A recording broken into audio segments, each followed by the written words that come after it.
Bienvenue sur Sideliners. Bonjour à tous, on connaît déjà les deux équipes qui vont s'affronter pendant les finales de conférence de la conférence Ouest. Et ça va être le Thunder d'Oklahoma City contre... Les Spurs de San Antonio. Et oui, donc on est déjà aux finales de conférence. J'ai l'impression que ces playoffs passent hyper vite.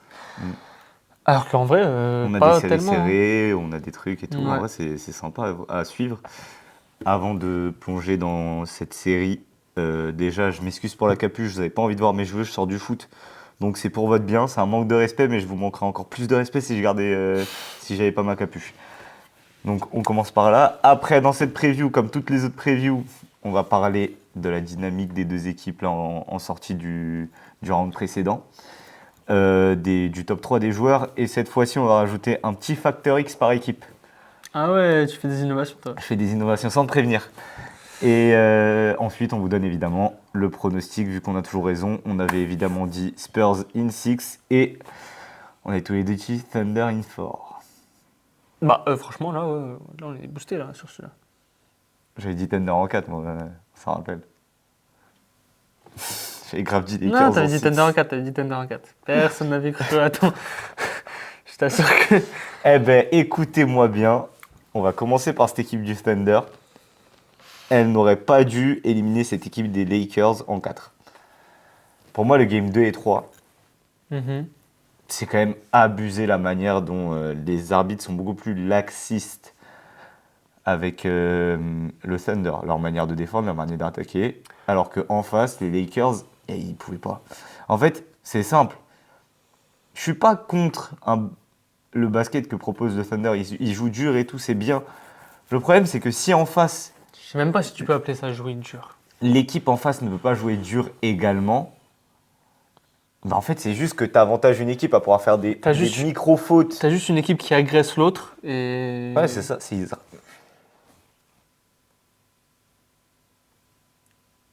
Pardon. Je vais regarder au montage.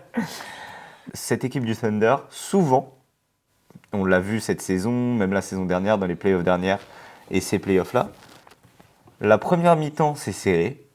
Troisième quart-temps, c'est fini. En fait, le match dure un quart-temps pour le Thunder. Vraiment, au troisième quart-temps, ils sont là, ils font leur truc, et derrière, plus personne ne peut les rattraper. Vraiment, à chaque fois, le retour de vestiaire du Thunder est exceptionnel. Et ça, c'est très, très, très, très, très important, parce que... Bah déjà parce qu'il n'y a pas beaucoup d'équipes, en vrai, pour qui le troisième carton, c'est un de leurs meilleurs cartons. Beaucoup d'équipes, justement, où c'est c'est le l'inverse. premier, c'est le C'est quatrième. le quatrième, mais en tout cas, où le troisième, c'est un petit peu un... C'est retour de vestiaire. Un t'es down peu un plus... peu. Ouais, c'est ça. Et c'est fort de pouvoir, justement, vu que la plupart des équipes, c'est leur moment faible, toi, tu capitalises. C'est ton moment fort au moment de leur moment faible. Ouais. Donc, en fait, tu crées un écart de fou et c'est ce qui fait que tu gagnes tous tes matchs de 20 points. Mais encore une fois, je pense vraiment que cette série face aux Lakers n'aurait pas dû se finir en 4. Grand respect à LeBron James qui fait une série de patrons. Austin Reeves qui s'est pas mal démené, surtout dans le game 2. Après, c'est compliqué, hein. Il n'y avait pas grand-chose en face. Hein.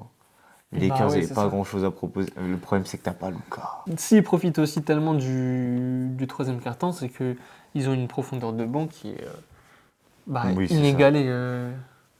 Shea qui fait pas une série de fous en plus. Hein. Mais le game 1 de Shea, tu vois ça, tu te dis, en vrai...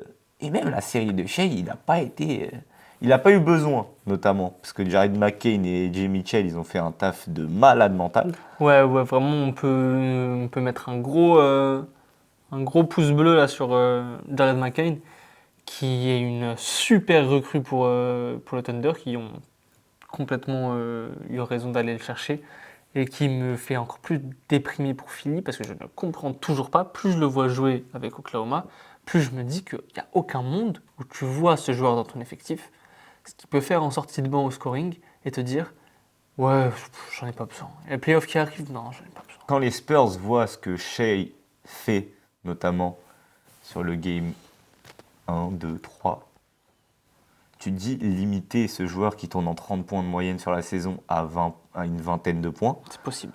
C'est possible. Les Lakers l'ont fait. Après, les Lakers ont de très bons défenseurs. Les Lakers ont Marcus Smart, Ouais. qui ne le lâchait pas. Marcus Smart. En fait, il faisait quoi? Marcus Smart, en fait, ils empêchaient Shai de faire partie de l'attaque. Et du coup, en fait, c'était juste qu'en attaque, il se retrouvait à 4 contre 4. Parce que Marcus Smart, il allait s'enfermer avec Shai dans un coin et dire moi, je te lâche pas. Je m'en fous d'aller aider les autres. Moi, juste toi, tu t'auras pas la balle. C'est un pari risqué. Est-ce que les Spurs vont prendre ce pari? Parce que, en fait, le truc, c'est qu'ils ont de quoi défendre autre part aussi. Donc, tu veux faire ça, tu peux te permettre. Tu peux complètement mettre un défenseur en box dessus. Et surtout que les Spurs ont le physique pour tenir ce rythme, je trouve. Et ils ont le physique pour mettre un joueur qui tient physiquement aussi Shai. Genre Shai, vraiment, je pense qu'il peut se faire lock. Un joueur comme Shai, c'est compliqué de le lock, mais tu peux réduire vraiment réduire son impact offensif. Ouais. Et ensuite, tu as Wemby à l'intérieur pour faire le ménage et faire la dissuasion aussi. Pour continuer sur la dynamique du Thunder. Ouais, revenir sur la dynamique du Thunder. Tu as Chet Holmgren qui va se retrouver face à Wembanyama. Chet Holmgren qui fait une grosse série face à ses Lakers. Hein. Il est en quasi 20 points de moyenne, je crois, si je dis pas de conneries. Avec 10 rebonds par match. Somme toute, tout ce qu'on attend d'un ailier fort pivot. Et bon défensivement, qui protège bien l'arceau, etc. Là, en face, c'est un autre client. Là, en face, c'est pas DeAndre Ayton ou Rui Hachimura. Hein. Grand respect à Rui Hachimura, hein, mais... Qui a fait des grosses playoffs. Hein. Ouais. Peut-être que si on fait une vidéo sur les Lakers, on parlera aussi des points positifs cette saison. Et Rui Hachimura est un très gros point positif pour les Lakers cette saison. Cette saison, ouais, particulièrement. Il y a tout un autre flou autour des Lakers, notamment LeBron ne se sent pas bien, etc. Mais c'est pas le sujet de la vidéo. Chet Holmgren va se retrouver face à Victor Wembanyama. Avec tout le respect que j'ai pour Chet Holmgren. Hein. C'est-à-dire aucun. C'est-à-dire très peu. Je pense sérieusement que Chet Holmgren ne pourra pas exister de la série. Mais je pense qu'ils vont adapter le line-up face aux Spurs. Je pense qu'ils vont mettre 2 intérieurs toujours sur le parquet pour que Wemby soit obligé d'avoir un peu la tête de 2 côtés. Mais il fait 2m24, il a des bras, ils font 8 mètres, il pourrait très bien garder 2 joueurs en même temps. Bien sûr, mais tu vois, genre si tu mets un Hartenstein et un c'est ce qu'ils font. C'est ce qu'ils font en soi depuis le début des playoffs, ils mettent Hartenstein et Chet titulaires. Ouais, mais après, tu vois, genre... Au niveau des rotas et tout, c'est différent. Je pense que vraiment, ils vont essayer de faire en sorte que quand Wemby est là, la majorité du temps, tu es ces 2 intérieurs en même temps sur le terrain. Parce que si tu as Hartenstein, tu dois faire attention à la pénétration intérieure, etc. Et Chet qui peut complètement stretch le jeu. Ah, mais ça veut dire que tu as un moment où tu auras Jalen Williams. D'ailleurs, Jalen Williams qui est blessé, on ne sait pas s'il va être là pour le Game 1. Mais au risque, oui, de quand... Mais t'as Jalen Williams avec un des 2 autres qui est KO. Je trouve que c'est risqué en vrai. Hein. C'est risqué, mais en même temps, comment t'attaques sur Wemby? T'attaques pas sur Wemby. T'attaques pas sur Wemby, vraiment, tu le fais pas. Genre, abandonné. Hein. N'y allez pas le Thunder. Hein. Laissez les Spurs passer en finale NBA. Hein. Jalen Williams s'est blessé au Game 2 face aux Suns et depuis n'est pas revenu. Et là, il est encore doubtful. On sait pas trop. Ça fera bientôt 1 mois. Je crois que c'est ce qu'il prévoyait environ. Je crois qu'il disait 4-5 semaines, un truc comme ça. Ouais. Mais du coup, cette série, si tu commences avec ou sans Jalen Williams, c'est pas la même. Parce que notamment, tu as ta deuxième option offensive qui n'est pas là. Et Chet, qui est en vrai là sur la série contre les Lakers, qui est, tu penses, la deuxième option offensive Je sais pas si on peut. En vrai, je sais pas si cette équipe du Thunder, elle est spéciale. Parce que Shai, même s'il score pas, même s'il c'est la première option. C'est la première option. Mais j'ai l'impression qu'ils n'ont pas de deuxième option. En fait, non. J'ai l'impression qu'ils n'ont pas de deuxième option. C'est celui qui a la main chaude. C'est ça. Là, sur cette série, c'était AJ Mitchell et Jared McCain. Et parfois Jared McCain, ouais. J'ai l'impression qu'ils ont Quand il y a Jalen Williams, pour moi, ça reste Jalen Williams. Complètement d'accord. C'est Shai, Jalen Williams, et après, c'est à qui a la main chaude. Ça peut être Lugens Dort, ça peut être Alex Caruso, ça peut être Jalen Williams, ça peut être Chet, ça peut être Hartenstein. Mais du coup, là, sur cette série contre les Lakers, c'est vrai que tu as l'impression qu'il y a Shai, et ensuite derrière, ça dépend. Ce qui est, à mon sens, une force, mais aussi une faiblesse. Parce que du coup, la menace peut venir de partout, mais en même temps... T'as pas de repère. C'est ça, exactement. t'as des plays et tout, mais imaginons que tu veux le focus sur un joueur, t'as un play qui passe pas. En fait, le problème, c'est que quand on parle d'options offensives, il faut aussi que ce soit des gros scoreurs. Je ne considérais, par exemple, Rudy Gobert qui a fait des playoffs de fou et qui a très bien joué et qui est un bon joueur en soi cette saison. Mhm. Ce n'est pas une option offensive, c'est ta dernière option offensive sur le parquet. Même s'il te met des points et même Mhm. s'il est. Et même s'il est bon. Ouais. Pour moi, l'option offensive, c'est un joueur capable de prendre la balle et de scorer. De créer Peu importe d'où il a la balle. Ouais, de créer son action en fait. Ouais, c'est ça. Et au Thunder, j'ai Shea qui est capable de le faire. Jalen Williams. qui Mais est Chet, blessé. il faut qu'il soit mis sur un plateau. Et surtout, c'est que Chet en vrai peut le faire. Il l'a fait pas mal contre les Lakers. Mais si en effet tu as Wemby qui défend dessus, pour moi tu le rayes complètement de la liste des options. Mais on a suffisamment, je pense, parlé du Thunder. Je pense qu'on doit passer plutôt aux Spurs, qui ont sorti du coup les Wolves en 6. Une Ouais. série... Une série intéressante. On va applaudir les Wolves quand même, qui n'ont jamais rien Ils lâché. se sont battus vraiment. Énorme respect à Anthony Edwards. Ah oui, Mais comment il a comment joué c'est possible? Je ne Comment il a sais joué même pas comment c'est possible. Comment il a joué ce type? Je ne comprends pas. Mais comment il se lève? Comment il se lève? Il marche. Il s'est fait une hyper extension du genou pendant la série face aux Nuggets. Game 4. Hein. Une semaine plus tard, il était sur les parquets. Une semaine, putain. Ça Une nous a semaine annoncé. plus tard, il était sur les parquets. On s'était dit, c'est peut-être fin de saison pour Anthony Edwards. Hein. Et on était Que en mode. ça aille loin ou pas. On était en mode, en vrai, si ça va jusqu'en 7, peut-être qu'il pourrait revenir, tu vois. Et genre, on on est avait un game espoir. one. Game 1, on le voit rentrer. Wesh. Je suis en mode, qu'est-ce que tu fais là, toi? Tu joues à quoi? Tu veux te reblesser? À quoi tu joues? Et, il est pas mauvais, hein. Il Mais n'est bon. pas mauvais, mais tu sens qu'il est handicapé quand même par son genou et sa condition Bien sûr. physique. Mais de toute manière, c'est pas de lui qu'on va parler. Oui, c'est plus des Spurs, mais juste pour revenir sur cette série-là, les Wolves ont joué comme les Wolves jouent, très dur, très physique. Ouais. J'aime beaucoup vraiment comment il joue. Et on a vu un Wemby qui a pété un câble. Ah, Wemby, le coup d'épaule, non, le coup de coude là dans la gorge. Je te jure que ce coup de coude, j'ai l'impression qu'il voit pas Nasrid. En fait, moi je pense que Tu vois, ça, le coup de coude est fait exprès. Ah, je pense pas. Le coup de coude est fait exprès, maintenant je pense qu'il vise pas la gorge par contre. Je pense même pas. Hein. Je pense que, tu vois, genre ça se chamaille et tout, l'autre il veut pas lâcher la balle. Ah, je sais pas, en fait c'est un geste d'humeur. Le geste du coude, il le fait parce qu'il en a marre, genre. Ouais, mais parce qu'il veut tirer la balle, parce que ça se chamaille, parce que ça parle et tout, genre il veut prendre la balle, genre. Game 1, les Wolves gagnent à l'arraché. Mhm. Game 4, du coup, quand Wemby se fait exclure, ils gagnent à l'arraché.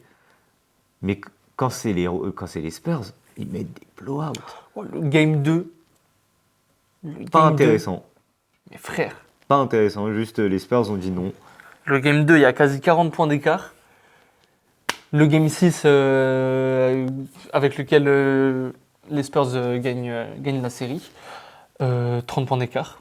139, 109. C'est le Game 3 de Wemby, 39 39 points, points, 15 rebonds. Je crois qu'il a 5 Et blocs c'est en plus. c'est pas celui-là le 12 blocs? Spurs perdent le Game 1, mais Victor Wembanyama est en triple-double, 11 points, nul à chier. 15 rebonds, 12 contre. 12 contre. Et oui, il y a beaucoup de... Ouais, il y avait des contres illégaux, il y avait des contres, c'est des fautes, nan. Ça en fait peut-être 4. Tu les Mais- enlèves, il a quand même le record. Je sais pas si vous vous rendez compte du truc de... Le mec, ça veut dire 12 fois dans un match de basket, il a sauté, il a tapé la balle alors qu'elle allait vers le basket, vers le panier. 12 fois. Il y a des gens, ils n'arrivent même pas une fois hein, dans une carrière. Hein. Lui, il l'a fait 12 fois en un match. C'est un jeu d'enfant pour lui. Ah, c'est une folie. C'est un jeu d'enfant. On peut parler aussi ouais, non, c'est juste, vas-y, la taille et tout. Gros, il a un instinct défensif. Ah oui, non, mais c'est... Il a un super timing, je trouve. Parce qu'en plus, tu peux dire, tu vois son physique, en vrai, tu penses pouvoir le bouger. Tu ne peux pas le bouger. Parce qu'il a des pieds rapides, je trouve, parce que je trouve qu'il se fait bouger, mais genre il encaisse les contacts, et juste après, Il se remet en place direct. il remonte en fait. Ouais, c'est effrayant. Hein. C'est à étudier, je te C'est jure. effrayant. Hein. C'est un mec de 2m24 qui bouge comme un mec d'1m90. Hein. Je sais pas si on s'en rend compte. Hein. Mais c'est pas normal ce qu'il fait. Hein. Et outre ça, on va pas juste parler de Wemby, c'est Spurs en général.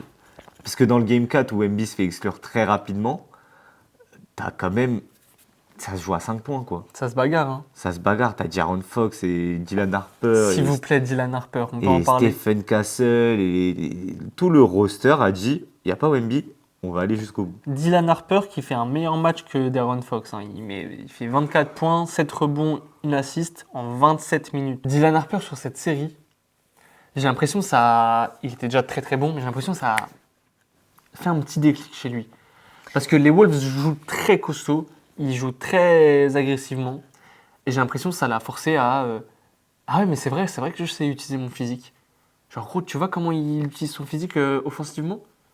C'est impressionnant. Il est là, il met les bumps au bon moment, bon timing. Il encaisse tous les contacts. Il monte fort, il finit fort. Genre. Les Spurs avec Victor Wembanyama sur ses playoffs, quand ils jouent Victor, hein, une seule défaite. Game 1 face aux Wolves. Là. Et les Wolves sont allés le chercher comme des chiens. patrons, comme des dogs. Et c'est ce qu'on attendait. Hein. Vraiment, franchement, Parce que quand même, gros respect. Me dites pas Game 4, il s'est fait exclure au bout de 2 minutes. Donc il n'était pas là dans le Game 4. Donc, gros respect pour les Wolves qui sont une équipe qui se bat très très fort. Et les Spurs, je trouve que vraiment c'était la meilleure équipe à affronter avant le Thunder. C'est une équipe qui joue pareil, physique, parce qu'ils se qui sont va fait rentrer bouger. dans la Ils tête. sont peut-être encore plus physiques et encore plus Ouais, chiants mental. mentalement que le Thunder. Et ouais, ça les a forcés à accepter les coups, accepter les contacts et tout, jouer avec. Genre, t'as vu Wemby après tous les matchs, gros, le mec, il a des cicatrices partout sur les bras, il se fait arracher les bras, il se fait pousser et tout, genre. Et c'est exactement ce qui va lui arriver contre le Thunder. Cette équipe des Spurs, on est arrivé en playoff, on peut aller vérifier sur notre première review et tout. On avait cette peur du manque d'expérience. Mm-hmm. Et on s'est dit, face aux Wolves, peut-être que ce manque d'expérience va faire peur. Mais on s'est dit, vu qu'il n'y a pas Ant, normalement ça le fait. Ant était là. À combien de pourcents ? Pas certain. Mais il était là. Il a quand même fait des gros matchs. Il a quand même fait des bons matchs pour ce qu'il a pu proposer avec un genou en moins. En vrai, c'est plutôt pas mal. On est en mode, on n'a pas l'impression que cette équipe manque d'expérience. T'as l'impression que cette équipe, c'est leur 25e série de playoffs dans leur carrière. Je suis tellement d'accord. T'as l'impression surtout qu'ils se connaissent de malade. Ah non, mais c'est fou, ça joue trop bien ensemble. Ah là là, C'est mais super bien on coaché. n'en a pas parlé, mais Stephen Castle. C'est super bien coaché. Il y a un mental Ouais. de malade mental, Il y a littéralement. un mental, c'est très fort. C'est vraiment fort. Et surtout, il y a cette sensation de maîtrise dans ce qu'ils font. Ouais, mais il y a une sensation de volonté profonde, genre vraiment genre ils ont faim, quoi. Avec le style de jeu toujours très spécial à la Spurs, où ça fait beaucoup tourner la balle, ça fait beaucoup de passes, ça cherche le prochain, the next man, comme on dit. Et franchement, c'est beau à voir, Mhm. ça gagne. Et en même temps, ouais, t'as des individualités qui sont très fortes, genre qui peuvent débloquer des situations. Bah, t'as un Wemby qui peut débloquer des situations, De'Aaron Fox qui a débloqué des situations, même Stephen Castle, même Champagny qui peut Et ils ont des bucket getters en plus, c'est ça qui... Il y a une recette de champion NBA, d'équipe taillée pour être champion NBA. Et je trouve qu'il y a très peu de trucs qui sont contre les Spurs, là. Bah là, C'est le seul truc qui nous manquait, c'était peut-être le facteur expérience. Et ils nous donnent pas l'impression de ne pas avoir d'expérience. Ouais, c'est ça le pire. ils ont une telle... T'as l'impression qu'ils ont une confiance en eux de ouf. Ils ont une telle maîtrise de ce qu'ils font, de ce qui se passe, Ouais. des événements. Après, on l'a vu. Hein. Game 1 face aux Wolves, c'était serré, ils se sont fait avoir. Parce que notamment, je pense qu'il y a eu du manque d'expérience. Mhm. Mais tu as l'impression qu'ils ont appris super vite. Ils apprennent super vite Ah, mais aussi. cette équipe, mais c'est comme tout ce qu'on disait en fait récemment, depuis 2 ans, genre. C'est tout ce qu'on se dit. Chaque année, on a des attentes envers les Spurs qui sont modérées, qu'on modère, qu'on essaie de pas trop mettre la charrue avant les bœufs et tout. On se dit, ouais, évidemment, ils ont un effectif hyper bon, ils vont être très bons dans le futur et tout, mais peut-être que cette année, juste, ils vont Petit à faire petit, ça. passer les étapes. Cette année, ils vont aller au play-in. Cette année, ils vont accrocher les playoffs sans le play-in. C'est déjà une grosse un gros accomplissement. Et dans quelques années, avec les bons moves à la free agency, tout ça, tu as une équipe compétitive et là, tu vas chercher Et en fait, tu des le longues vois, séries de playoffs. au fur et à mesure, cette équipe apprend mais si rapidement. Genre là, et du coup, c'est pour ça aussi que je disais que les Wolves, c'est sûrement la meilleure équipe à affronter avant le Thunder. Genre, j'ai l'impression qu'ils ont beaucoup appris avec cette série et que juste ils sont bien meilleurs après cette série qu'avant. Oui, non, mais ça, c'est sûr. De toute façon, là, chaque match de playoff est bon à prendre pour ces Spurs. Mais cette équipe est parfaitement taillée. Tout correspond à Wemby, en fait. Parce que oui, tu construis autour de Wemby et tout lui correspond parfaitement. Le Pour moi, move ils d'être ont- allé chercher D'Aaron Fox, Ah, mais ça, gros, il n'a pas été critiqué. Hein. Il Je n'a te pas serre la vraiment main, été hein. critiqué, mais les gens ne comprenaient pas trop pourquoi D'Aaron Fox. Pour un salaire aussi gros, les gens, ils voulaient un autre mec, hein, ils voulaient un Yanis, ils voulaient des trucs de ouf. Je trouve que le fait Ils que ont les été très Spurs intelligents. ne se soient pas précipités à aller chercher un gros joueur, un gros nom pour entourer Wemby directement, c'est une bonne chose. On l'a vu, Même pas Dallas, directement, je trouve que tu n'en as pas besoin. tu n'en as pas besoin parce que tu as des jeunes qui vont devenir ces gros noms finalement. Là, tu es allé chercher un vétéran avec Darren Fox qui a de l'expérience en playoff et qui a de l'expérience dans la ligue, tout simplement Tu as en tant Harrison que, Barnes aussi qui a l'expérience, qui a la bague avec Golden State. en tant que meneur et qui peut, en plus de l'apport direct qu'il va avoir sur le jeu, être un putain de mentor pour Stephen Castle et Dylan Harper, qui pour moi sont tes deux gros prospects pour la suite de... Pour rester avec Wemby. Ouais, Ça genre, fait un Big Three qui a été créé un peu OKC, Russ, Harden, KD. Mhm. Un peu à cette vibe-là où tu draftes 3 gros pics d'affilée et tu te retrouves à pouvoir dominer sur les années à venir parce que tu as 3 putains de joueurs. Non, ça paye. Avec un Serge Ibaka, on n'oublie pas Serge Ibaka d'OKC, hein, il faisait du sale. Hein. Au rebond et au bloc, là, c'était quelque chose. Ça paye de faire du bon scouting et de faire. Et de faire des bonnes saisons de merde, faire mais des bientôt bons- ça paiera plus vu que le tanking. C'est une vidéo ça. Mais, Mais, il y a des réformes sur le tanking. Ouais, et Darren Fox, il correspond vraiment à ce dont ils ont besoin. Un meneur qui permet d'avoir quelqu'un qui tient la balle, qui a l'expérience de ça, de tenir Capable la de faire balle, des etc. passes, capable de se créer ses propres shoots. Et ouais, et de créer ses propres shoots. Ça, c'est important. C'est un truc qu'ils n'avaient pas avant qu'il arrive, quoi. Un extérieur vraiment qui peut être vraiment adroit et qui peut débloquer des situations. Mhm. Je sais pas si on s'en rend compte, ils ont un des meilleurs joueurs du monde à l'heure actuelle. Ils Un peuvent mec faire, candidat au ils MVP. peuvent faire une team Ils ont le All-Star avec 6e homme Wemby. de l'année. Oui. Le 6e homme de l'année. Et ils ont, pour moi, Dylan Harper, Stephen Castle, c'est des potentiels All-Stars. Et ils ont un former All-Star, D'Aaron Fox. Et pour moi, l'année prochaine, Wemby, Castle et Fox peuvent être tous les trois All-Stars. Les 3, ça peut être compliqué. Mais en tout cas, c'est possible. C'est possible, oui, c'est possible. Mais maintenant, on va passer à un gros sujet. Mhm. Ton top 3 des joueurs de la série. Une fois que tu me donnes ton top 3, je vais te demander le facteur X de chaque équipe. Et ça, c'est attention, hein. De chaque équipe. Mhm. Qui pour toi Ok. pourrait faire basculer de la série d'un côté ou de l'autre. Ok. Les 3 meilleurs joueurs de cette série, dans l'ordre. En top 1, on va avoir quand même Shai, Gilgeous Alexander, qui je pense va faire une grosse série, va être très bon comme il l'est tout le temps. En 2, Victor Wembanyama, il va être hyper dominant je pense. En 3, Stephen Castle. Shai, Wemby, Stephen Castle. Je vais te donner mon top 3. Donne-moi ton top 3. Je suis évidemment d'accord pour Shai Gilgeous-Alexander en premier, Victor Wembanyama en deuxième. Ceci dit, en troisième position, je ne vois pas Stephen Castle. S'il revient, ce sera Jalen Williams. Ouais, mais je pense pas qu'il va revenir de sitôt. Mais moi, je vois bien un Chet Holmgren faire une grosse série quand même. On t'a dit pendant 15 minutes que Chet Holmgren va pas faire une grosse série. En fait, en y réfléchissant, en voyant les rosters, Chet Holmgren ne va jamais, au grand jamais, jouer 5 dans cette série. C'est ce que je te disais, c'est que je pense qu'ils vont vraiment faire en sorte que Hartenstein soit Quitte à mettre toujours là. Kendrick Williams à un moment sur le terrain, Chet Holmgren ils ne voudront pas que Chet Holmgren se retrouve en face à face avec Wemby. Pour capitaliser sur Chet Holmgren et ce qu'il peut faire et comment il peut stretch et s'éloigner de Wemby. En fait, le but, c'est de s'éloigner au maximum de Wemby. Donc ouais, je pense qu'ils vont être obligés d'aligner plusieurs pivots en même temps Ok, c'est. Shai, Wemby, Chet. Après, les Spurs peuvent faire les baisers dans leur tête et rentrer Cornet à chaque fois et mettre Wemby en 4. Hein. À voir. À voir comment ça va se dérouler. Hein. Oh, j'ai ça se trop trouve, hâte. si ça se trouve, Chet Holmgren, Wemby défend sur lui, mais il en a rien à foutre. Il est capable, Chet. Hein. Il est très bon, Chet. Hein. Il est capable de se dire Wemby, rien à foutre. Mais bon, il y a des gens, ils ont essayé, ils n'ont pas réussi. Et après, moi, je vais quand même te parler de mes Factor X. Côté Spurs, pour moi, le Factor X, ça sera De'Aaron Fox.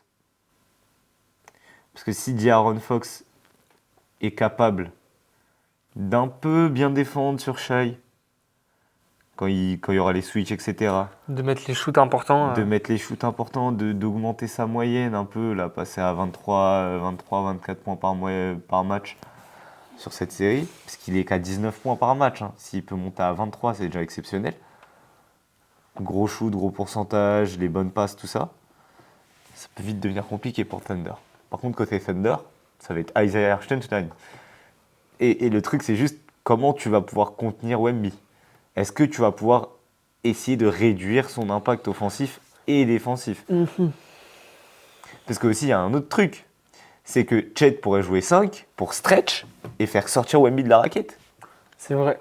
C'est complètement vrai. Comment tu vas faire? En fait, c'est comment tu vas faire pour limiter l'impact et offensif et défensif de Victor Wembanyama. Si Chet Holmgren stretch au max pour essayer de faire sortir Wemby, les Spurs feront en sorte de ne pas faire sortir Wemby, de mettre quelqu'un d'autre sur Chet et Ouais, mais Wemby après, à il aura un l'intérieur. mismatch. Parce que si c'est Julian Champagny, Harrison Barnes. c'est small hein, face à Chet. Chet, c'est un 5. Hein. Carter Bryant, je le vois bien faire un gros taf sur Chet en défense. Carter Bryant, mais tu te rends compte de ce que tu racontes, frère? Chet, il en fait une bouchée de pain. Non. Frère, Chet Holmgren, il fait 2m16. Carter Il fait Bryant 10 fait centimètres de 2m3. Non mais frère. Gros, il n'y a personne de toute façon qui fait 2m16 aux Spurs pour le mettre sur Chet. Victor Wembanyama. Ouais, mais si tu vas jamais faire genre, t'es les Spurs, jamais tu vas Oui, mettre. jamais Tu vas laisser Wemby être extérieur. Du coup, tu laisserais Ou Chet avoir ses shoots ouverts ou être sur des défenseurs beaucoup plus petits et il va pouvoir les bully au poste. Ou sinon, comme je te disais, si Hartenstein est sur le terrain quand Chet l'est aussi, Wemby va en effet sur Chet et Luke Cornet à l'intérieur en rim protector. On sait qu'il peut le faire, on sait qu'il est bon. Il va sûrement se faire un petit peu marcher dessus, mais il va limiter la casse fort. Hein. Moi, je pense que Chet fait quand même une grosse série. Et je te jure qu'un Carter Bryant, physiquement, il peut. Pour moi, il n'aura pas beaucoup de temps de jeu, je pense. Moi, je pense en tout cas que ça peut être une solution. Je dis pas que ça va être la solution. T2 Factor X. Mes deux facteurs. Pas mettre exactement la même chose que toi, parce que même si je suis d'accord que à OKC, le facteur X, ça va être à l'intérieur, comment est-ce qu'ils vont pouvoir faire pour attaquer sur Wemby et qui est-ce qui va un peu s'élever. Je vais plus aller sur les extérieurs. Kayson Wallace ou un Lugensdort peuvent être d'énormes facteurs X sur cette série dans leur travail défensif sur les extérieurs des Spurs. Sur De'Aaron Fox, sur De'Aaron Stephen Fox Castle et et Dylan Castle. Harper. Ouais. Je vais peut-être te mettre Kayson Wallace quand même. Côté Spurs, bah justement, je vais voir un Luke Cornet Factor X. Les minutes sans Wemby. Je pense qu'il peut être très utile. En vrai, je trouve que côté Spurs, il n'y a même pas vraiment de facteur X à avoir. J'ai dit De'Aaron Fox, s'il peut augmenter sa moyenne de points, mais inconsciemment, c'était surtout les minutes sans Victor Wembanyama sur le terrain. Comment tu fais quand Wemby n'est pas là? Parce que quand Wemby n'est pas là, je peux te dire que Shai, Lou Dort, Chet, Isaiah, ils vont tous attaquer la raquette. Ouais, donc je pense que Luke, ça va être important. Et je pense qu'un Keldon Johnson, après ouais, c'est tous des potentiels Factor X. Keldon Johnson, Jalen Harper. Je pense que Kelly Olynyk, Mason Plumlee, Bismack Biyombo, Carter Bryant, Harrison Barnes. Ah, mais je vais surtout dire Luke Cornet, Keldon Johnson et Jalen Harper. Stephen Castle, Devin Vassell. Mais frère, là, tu m'en donnes 3, je t'en demande Ouais, un. mais je cherche. Parce que le scoring off-bench que peut apporter Jalen Harper, c'est Ça va leur être super nécessaire. Mais en même temps, la défense de Luke Cornet quand Wemby n'est pas là, et même quand Wemby est là, s'il décide de le faire sortir de la raquette, c'est un petit casse-tête. Hein. Vas-y, je vais mettre Luke Cornet quand même, facteur X, pour l'impact qu'il peut avoir défensivement. S'il réussit à bien défendre à l'intérieur, les minutes sans Wembanyama, elles sont plus si chiantes que ça. Hein. Ah, complètement. Ça te change un match. Parce que face aux Wolves, il l'a bien fait, il a plutôt bien défendu à l'intérieur, on l'a vu. Hein. Même quand Wemby était pas là, l'écart il se creusait et ça a fait que ça a fini dans la plupart des cas en blowout.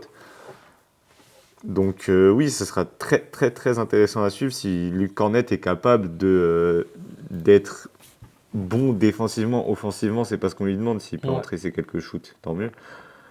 Mais surtout défensivement, le travail défensif de Luke Cornet sera très important, surtout quand Wembanyama sera sur le banc. Puisque là, c'est là que soit le Thunder peut rattraper un retard, soit creuser un écart. Donc tu peux pas faire jouer Wemby 48 minutes, quoique en vrai il pourrait le faire, mais oui c'est vrai que le Cornet c'est très très très important. On va passer directement au pronostic. Je vais te demander comment est-ce que tu vois cette série se dérouler. Le cœur et la raison donnent deux réponses différentes. Moi de même. Le cœur me dit Spurs in 6. Parce que, vas-y, j'ai envie de voir Wemby en finale NBA sur ses premières playoffs et que j'ai envie de voir le Thunder se faire humble. La raison me dit OKC in 6. Je pense pas qu'il y aura de Game 7 dans cette série. Je vois pas de Game 7 dans cette série. Ah ouais? Non.